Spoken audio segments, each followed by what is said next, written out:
आज की चर्चा एक बहुत ही दिलचस्प और सच कहूं तो थोड़े अजीब विषय पर है। हाँ, विषय तो है। हमारे पास जॉर्डन पीटरसन की किताब 12 रूल्स फॉर लाइफ के ऑडियो बुक के कुछ हिस्से हैं, जिसमें डॉक्टर नॉर्मन डोएच का एक बहुत अच्छा परिचय भी शामिल है। और ये किताब मतलब कोई हल्की-फुल्की सेल्फ हेल्प किताब नहीं है।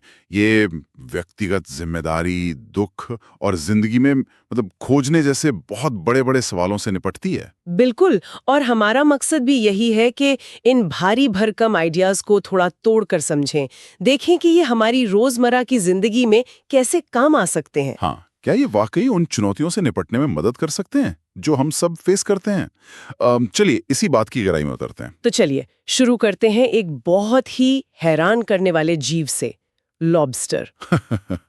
लॉबस्टर, हाँ। जब मैंने ये पढ़ना शुरू किया तो मैं सोच में पड़ गई कि एक समुद्री जीव का पर्सनल डेवलपमेंट से क्या लेना देना हो सकता है, पर इसके पीछे का जो विज्ञान है वो वाकई हैरान करने वाला है। ये सवाल बिल्कुल जायज है। लॉबस्टर ही क्यों? तो असल में इसके पीछे एक बहुत ही स्मार्ट वैज्ञानिक कारण है। अच्छा। लॉबस्टर का जो नर्वस सिस्टम होता है वो इंसानों के मुकाबले काफी सरल है।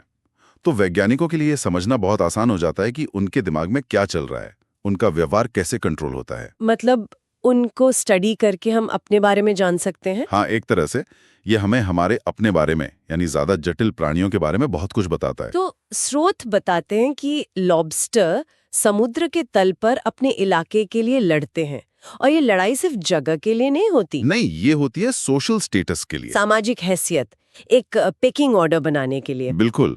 और जिस तरह से ये लड़ाई होती है वो भी मतलब कमाल का है। ये कोई सीधी सादी हाथापाई नहीं है। तो कैसे होती है? ये एक पूरा रिचुअल है। पहले तो वो एक दूसरे को डराने के लिए अपने पंजे दिखाते हैं, एक दूसरे का साइज अप करते हैं। फिर वे अपनी आंखों के नीचे से एक तरह का केमिकल स्प्रे करते हैं। केमिकल? उससे क्या होता है? इस स्प्रे से दूसरे लॉबस्टर्स को पता चलता है कि सामने वाला कितना बड़ा है, कितना हेल्दी है और किस मूड में है। ये एक तरह का केमिकल बायोडेटा है। और अगर इससे भी बात नहीं बनती? तब असली लड़ाई होती है। और यहाँ पर बात वाकई दिलचस्प हो जाती है। इस लड़ाई का नतीजा सिर्फ शारीरिक नहीं होता, तो फिर? ये उनके ब्रेन की केमिस्ट्री को पूरी तरह बदल देता है। अच्छा, कैसे? देखिए, जो लॉबस्टर जीतता है उसके दिमाग में सेरोटोनिन नाम का केमिकल बढ़ जाता है। सेरोटोनिन, ये तो इंसानों में भी खुशी और कॉन्फिडेंस से जुड़ा है ना? बिल्कुल वही। सेरोटोनिन के बढ़ने से जीतने वाला लॉबस्टर एकदम सीधा तन कर चलता है। उसकी पूरी बॉडी लैंग्वेज बदल जाती है, वो ज्यादा कॉन्फिडेंट हो जाता है। और अगली लड़ाई में उसकी जीतने के चांस और भी बढ़ जाते हैं। उसे सबसे अच्छा इलाका मिलता है, सबसे अच्छा खाना और सारी फीमेल लॉबस्टर्स भी। और हारने वाले का क्या होता है? स्रोत में एक बहुत अजीब बात लिखी है कि उसका दिमाग घुल के दोबारा बनता है। इसका क्या मतलब है? हाँ, ये एक बहुत शक्तिशाली सादृश्य है। जाहिर है उसका दिमाग सचमुच पिघल नहीं जाता, लेकिन ये एक तरह का न्यूरोलॉजिकल रीसेट है। Neurological reset? उसके दिमाग में सेरोटोनिन का लेवल गिर जाता है और ऑक्टोपामाइन नाम का केमिकल बढ़ जाता है, जो तनाव और भागने की प्रवृत्ति से जुड़ा है। तो उसका दिमाग खुद को बदल लेता है। हाँ, वो अपनी नई नीची हैसियत को स्वीकार करने के लिए खुद को रीवायर करता है। नतीजा, वो झुक कर चलता है, तनाव में रहता है और अगली लड़ाई से बचता है। उसका पूरा वजूद ही बदल जाता है। तो ये एक तरह का न्यूरोकेमिकल फीडबैक लूप है, जीत से और जीत और हार से और हार। तो इस सब का हम इंसानों से क्या लेना देना है? यहाँ पर पीटरसन का मुख्य तर्क आता है। वो कहते हैं कि हमारे दिमाग में भी एक ऐसा ही बहुत पुराना सर्किट है जो सोशल स्टेटस को मॉनिटर करता है। तो जब हम कंधों को पीछे करके सीधे खड़े होते हैं, तो ये सिर्फ एक दिखावा नहीं है? नहीं, ये हमारे दिमाग के उस गहरे प्राचीन हिस्से को एक सिग्नल भेजता है कि हम सक्षम हैं, हम जीत रहे हैं। ये खुद अपने ब्रेन को सिग्नल देना है। ठीक वैसे ही जैसे एक विजयी लॉबस्टर करता है। बिल्कुल। और सबसे बड़ी बात यह है कि ये एक जैविक हैक है। आप सिर्फ अपनी मुद्रा बदलकर अपने दिमाग की केमिस्ट्री को सचमुच बदल सकते हैं। इससे सीधा सीधा कॉन्फिडेंस बढ़ता है। कॉन्फिडेंस बढ़ता है, ब्रेन में सेरोटोनिन का फ्लो अच्छा होता है और टेंशन कम होती है। और फिर दुनिया भी आपको अलग तरह से जवाब देती है। ये एक पॉजिटिव साइकिल शुरू कर देता है। ये तो एक बहुत प्रैक्टिकल पहला कदम है, लेकिन जिंदगी की बड़ी मुश्किलों का क्या, जब सिर्फ कंधे पीछे करने से काम नहीं चलता? सही सवाल है। जैसे जब नौकरी चली जाती है या कोई रिश्ता टूट जाता है। स्रोत बताते हैं कि इसका जवाब व्यवस्था और अव्यवस्था को समझने में छिपा है। हाँ, और ये इस किताब का एक बहुत ही मतलब गहरा और मूलभूत विचार है। तर्क ये है कि हम असलियत को दो मुख्य हिस्सों में अनुभव करते हैं। कौन से दो हिस्से? व्यवस्था यानी ऑर्डर और अराजकता यानी केओस। और इन्हें सिर्फ निर्जीव चीजों की तरह नहीं देखा गया है, बल्कि प्राचीन ताओवादी यिन यांग प्रतीक की तरह इन्हें व्यक्तित्वों के रूप में महसूस किया जाता है। चलिए इसे थोड़ा और आसान बनाते हैं। व्यवस्था या ऑर्डर क्या है? व्यवस्था वो सब कुछ है जिसे हम जानते हैं और समझते हैं। जैसे हमारा घर, हमारे दोस्त, हमारा ऑफिस, समाज के नियम। ट्रैफिक लाइट्स, ये सब व्यवस्था है। ये वो दुनिया है जहां चीजें उम्मीद के मुताबिक काम करती हैं। यह पता लगाया हुआ क्षेत्र है। प्रतीकात्मक रूप से इसे मर्दाना यानी यांग कहा गया है। लेकिन अगर जिंदगी में सिर्फ व्यवस्था ही हो तो सोचिए, एक ऐसी जिंदगी जहां हर दिन हर पल बिल्कुल एक जैसा हो, कुछ भी नया ना हो, कोई सरप्राइज ना हो। शुरू में यह सुरक्षित लगेगा, लेकिन जल्द ही उबाऊ और घुटन भरा हो जाएगा, एक जेल जैसा। बिल्कुल। पूरी तरह से व्यवस्था में रहना ठहराव है, मौत है। और इसका उल्टा है अराजकता या केओस। हाँ, यह है अज्ञात, वो अप्रत्याशित घटनाएं जो हमारी जिंदगी में भूचाल ला देती हैं। अचानक गाड़ी का खराब हो जाना, या किसी अपनी की बीमारी का पता चलना, या फिर कुछ पॉजिटिव भी हो सकता है, जैसे किसी से प्यार हो जाना। ये वो जगह है जहां नई चीजें पैदा होती हैं, लेकिन जहां खतरा भी है। प्रतीकात्मक रूप से इसे स्त्री यानी यिन कहा गया है। और अगर जिंदगी में सिर्फ अराजकता ही हो तो वो भी भयानक है। हाँ, वो एक ऐसी स्थिति है जहां कुछ भी भरोसे के लायक नहीं, हर पल डर और चिंता में बीतता है। ये पूरी तरह से विनाशकारी है। तो ना तो पूरी तरह से व्यवस्था अच्छी है और न ही पूरी तरह अराजकता, तो फिर रास्ता क्या है? किताब का तर्क है कि जीवन का सबसे गहरा अर्थ इन दोनों के बीच की सीमा पर पाया जाता है। उस पतली सी लाइन पर। हाँ, उस लाइन पर चलना जहां एक पैर मजबूती से व्यवस्था में हो और दूसरा धीरे से अराजकता की ओर बढ़ रहा हो। कोई उदाहरण है इसका? बिल्कुल। जैसे आप पहली बार किसी नए शहर में जाते हैं, आपका होटल व्यवस्था है, एक सुरक्षित जगह, लेकिन जैसे ही आप बाहर कदम रखते हैं, हर गली हर चौराहा अराजकता है। रोमांचक लेकिन थोड़ा डरावना भी। हाँ, और असली मजा और असली सीख इन दोनों के बीच घूमने में। मतलब हम अपनी जानी पहचानी दुनिया में रहते हुए जानबूझकर थोड़ी बहुत अनिश्चितता का सामना करें। बिल्कुल। कोई नई स्किल सीखना, कोई मुश्किल प्रोजेक्ट हाथ में लेना, यही वो जगह है जहां आप सीखते हैं, जहां आप ग्रो करते हैं, जहां आपको समय का पता ही नहीं चलता। हाँ, आप फ्लो की स्थिति में होते हैं। यही वो जगह है जहां जिंदगी सबसे ज्यादा सार्थक महसूस होती है। ये एक बहुत बड़ा आइडिया है। इससे एक और बड़ा सवाल उठता है, अगर जीवन हमेशा व्यवस्था और अराजकता का ये डांस है और दुख तो जिंदगी का हिस्सा है ही, तो फिर जीने का सही तरीका क्या है? सही। इस पर किताब दो रास्तों का जिक्र करती है।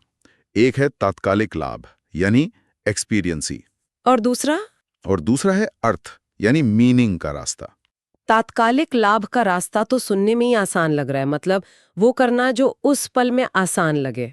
हाँ, शॉर्टकट लेना, अलार्म बजने पर स्नूज बटन दबा देना, किसी मुश्किल बातचीत से बचने के लिए छोटा मोटा झूठ बोल देना। ये तो हम सब करते हैं, कभी ना कभी करते हैं। लेकिन समस्या ये है कि जब आप बार बार ये रास्ता चुनते हैं, तो ये छोटे छोटे शॉर्टकट मिलकर एक बहुत कमजोर चरित्र बनाते हैं। ये आज के आराम के लिए कल के भविष्य को दांव पर लगाने जैसा है। और दूसरा रास्ता है अर्थ का। किताब इसे त्याग के विचार से जोड़ती है। ये त्याग शब्द सुनने में थोड़ा भारी लगता है। यहाँ त्याग का मतलब है बेहतर भविष्य के लिए वर्तमान में किसी सुखद चीज को छोड़ना। जैसे? इसका सबसे अच्छा उदाहरण हमारे पूर्वजों से मिलता है। जब उन्होंने ये महसूस किया कि आज मिले हुए शिकार का कुछ हिस्सा खाने के बजाय अगर उसे कल के लिए बचाकर रखा जाए तो कल भूखा नहीं रहना पड़ेगा। बिल्कुल, ये क्रांतिकारी खोज थी। वर्तमान के सुख को भविष्य की सुरक्षा के लिए त्यागना। बिल्कुल। इसी एक आइडिया ने समाज को संगठित किया। तो पढ़ाई के लिए देर रात तक जागना, एक स्वस्थ शरीर के लिए जंक फूड छोड़ना, ये सब उसी त्याग का हिस्सा है जो जीवन को अर्थ देता है। हाँ। और ये हमें उस सबसे महत्वपूर्ण सवाल पर लाता है, इस अर्थपूर्ण रास्ते पर चलने के लिए सबसे जरूरी टूल या सिद्धांत क्या है? और वो क्या है? किताब के अनुसार वो है सच बोलना। लेकिन क्यों? हम सब कभी न कभी छोटे मोटे झूठ बोलते ही हैं। इससे किसी का क्या नुकसान होता है? किताब इस पर इतना जोर क्यों देती है? यहाँ तर्क ये है कि झूठ, चाहे वो कितना भी छोटा क्यों ना हो, आपके अस्तित्व की संरचना को मतलब उसे बिगाड़ देता है। कैसे? जब आप झूठ बोलते हैं तो आप अपनी इच्छा के अनुसार वास्तविकता को मोड़ने की कोशिश करते हैं। आप एक नकली दुनिया बनाते हैं। और जब ये छोटे छोटे झूठ जमा हो जाते हैं तो वो जिसे लाइफ लाई कहते हैं उसका रूप ले लेते हैं। लाइफ लाई, ये क्या होता है? मतलब एक ऐसी बुनियाद जिस पर आपकी पूरी जिंदगी टिकी है, लेकिन वो बुनियाद ही झूठी है। जैसे कोई ऐसे करियर में है जिससे वो नफरत करता है, लेकिन सबको और खुद को यकीन दिला रहा है कि वो खुश है। बिल्कुल। या एक ऐसे रिश्ते में है जो खत्म हो चुका है, लेकिन दिखावा कर रहा है कि सब ठीक है। ये लाइफ लाए आपकी आत्मा को धीरे धीरे खत्म कर देती है, क्योंकि आप अंदर से जानते हैं कि आप एक धोखे में जी रहे हैं। और किताब इस आइडिया को सिर्फ व्यक्तिगत स्तर से उठाकर सामाजिक स्तर तक ले जाती है ना? हाँ, और ये एक बहुत गंभीर बात है। तर्क ये है कि 20वीं सदी के जो बड़े बड़े तानाशाही शासन थे, टोटलिटेरियन रिजीम्स, हाँ, वो एक बड़े झूठ पर टिके होते हैं। और वे बड़े झूठ तभी टिक पाते हैं जब आम लोग छोटे छोटे स्तर पर सच बोलना बंद कर देते हैं, जब वे अन्याय देखकर भी चुप रहते हैं। तो सच बोलना सिर्फ एक व्यक्तिगत नैतिकता का सवाल नहीं है। नहीं, ये एक सामाजिक जिम्मेदारी भी है। के साथ दुनिया का सामना करना, चाहे वो कितना भी मुश्किल क्यों ना हो। बिल्कुल, जब आप सच बोलते हैं तो आप वास्तविकता को वैसे ही स्वीकार करते हैं जैसी वो है, न कि जैसी आप चाहते हैं कि वो हो। और इसी मजबूत बुनियाद पर आप एक मजबूत चरित्र बना सकते हैं। झूठ आपको कमजोर बनाता है, सच आपको मजबूत बनाता है, भले ही वो सच शुरू में तकलीफ दे क्यों ना हो। तो आज की इस गहरी चर्चा से हमने जॉर्डन पीटरसन के कुछ मुख्य विचारों को समझा। हमारी शारीरिक मुद्रा हमारी दिमागी केमिस्ट्री को सचमुच बदल सकती है, जैसे एक लॉबस्टर की बदलती है। जीवन हमेशा ज्ञात यानी व्यवस्था और अज्ञात यानी अराजकता के बीच एक संतुलन साधने का नाम है। और जिंदगी में आने वाले दुखों का सामना करने का सबसे अच्छा तरीका जिम्मेदारी और सच्चाई के माध्यम से अर्थ खोजना है, न कि आसान रास्तों से बचकर निकलना। और अंत में एक विचार छोड़ जाते हैं। स्रोत ये सुझाव देते हैं कि व्यक्तिगत सच्चाई दुनिया को सुधार सकती है। तो सुनने वाले अपने जीवन के बारे में सोचें। ऐसी कौन सी एक छोटी अनसुलझी अराजकता है? ऐसी कौन सी एक छोटी सी सच्चाई है जिसे आप नजरअंदाज कर रहे हैं, जिसका सामना आज से ही उसके बारे में झूठ न बोलने का फैसला करके किया जा सकता है?